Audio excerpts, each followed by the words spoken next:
sebab memang akulah guru dan Tuhan.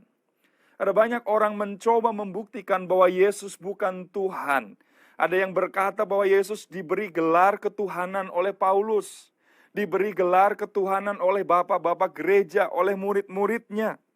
Kita percaya bahwa apa yang dimiliki Kristus itu melekat dalam kekekalannya dan bukan diberikan oleh manusia, bukan diusahakan oleh sesuatu yang dia lakukan dalam perjalanan pelayanannya, tetapi sungguh-sungguh berasal dari Bapaknya sendiri dan tidak pernah bisa digugat oleh apapun. Memang banyak orang berusaha membuktikan bahwa dia bukan Tuhan. Melalui film, melalui tayangan-tayangan video, melalui buku-buku yang ratusan jumlahnya itu, bahkan juga melalui seminar-seminar dan usaha-usaha yang lain untuk membuktikan bahwa dia bukan Tuhan. Tapi ketuhanannya tidak pernah sekali lagi bisa diganggu-gugat oleh apapun, karena ketuhanannya melekat di dalam kekekalannya.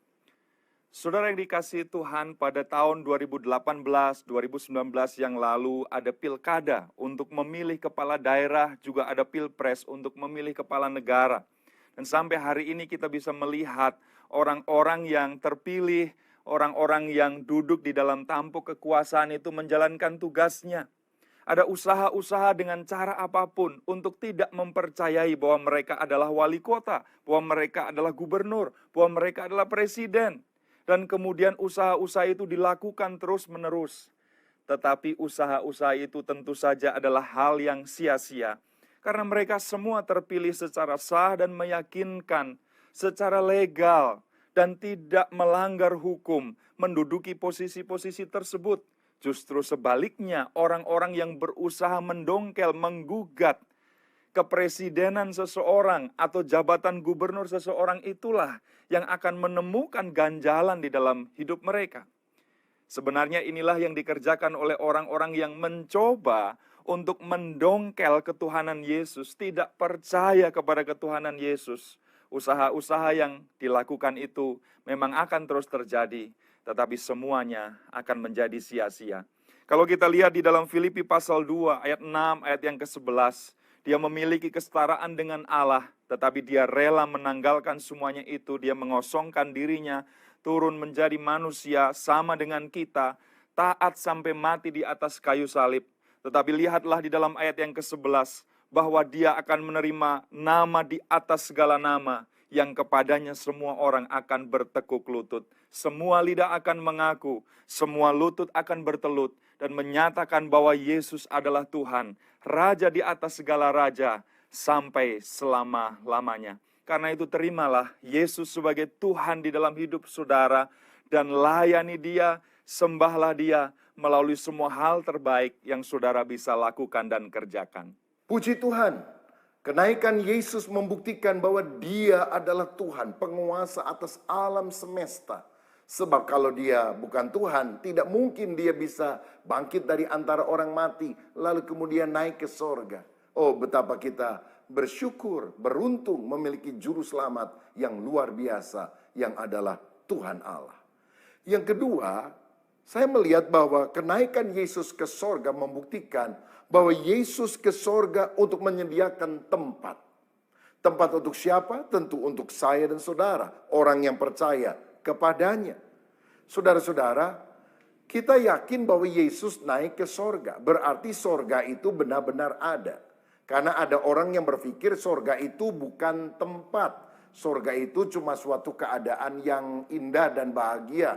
Saya mau katakan, heaven is a real place. Sorga adalah tempat yang benar-benar nyata, yang benar-benar ada. Sebab kalau tidak ada, maka waktu Yesus naik, naiknya kemana dong? Jadi ini membuktikan sorga bukan dongeng. Kita juga harus tahu bahwa kalau orang mati itu bukan titik baru koma. Masih ada kehidupan kekal. Apakah di sorga yang penuh dengan sukacita abadi, ataukah di dalam api neraka yang merupakan penghukuman kekal bagi orang yang tidak percaya. Nah, ada orang yang juga berkata, mana mungkin Allah yang penuh dengan kasih itu menciptakan neraka? Kalau Allah kasih, pasti tidak ada neraka. Tapi ingat saudara, neraka itu ada karena Allah itu bukan hanya Allah yang penuh kasih.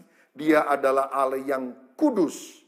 Dia tidak akan kompromi dengan dosa. Dan dia akan menghukumkan dosa. Karena upah dosa adalah maut. Tetapi kita juga harus sadar bahwa neraka itu sebetulnya pertama-tama tidak diciptakan untuk kita manusia. Tetapi neraka itu diciptakan untuk iblis. Pemberontak itu musuh Allah yang paling utama.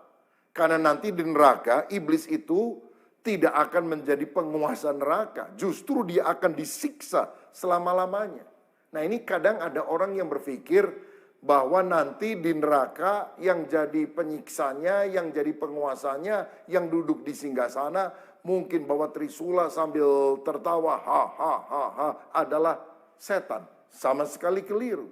Sebab di dalam Wahyu 20 ayat 10 dikatakan, dan iblis yang menyesatkan mereka dilemparkan ke dalam lautan api dan belerang, yaitu tempat binatang dan nabi palsu itu. Dan mereka disiksa siang malam sampai selama-lamanya.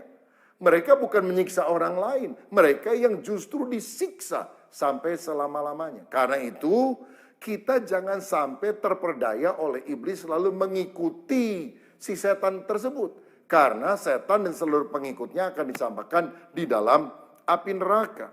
Ikuti Yesus karena Yesus menyediakan sorga bagi setiap orang yang percaya.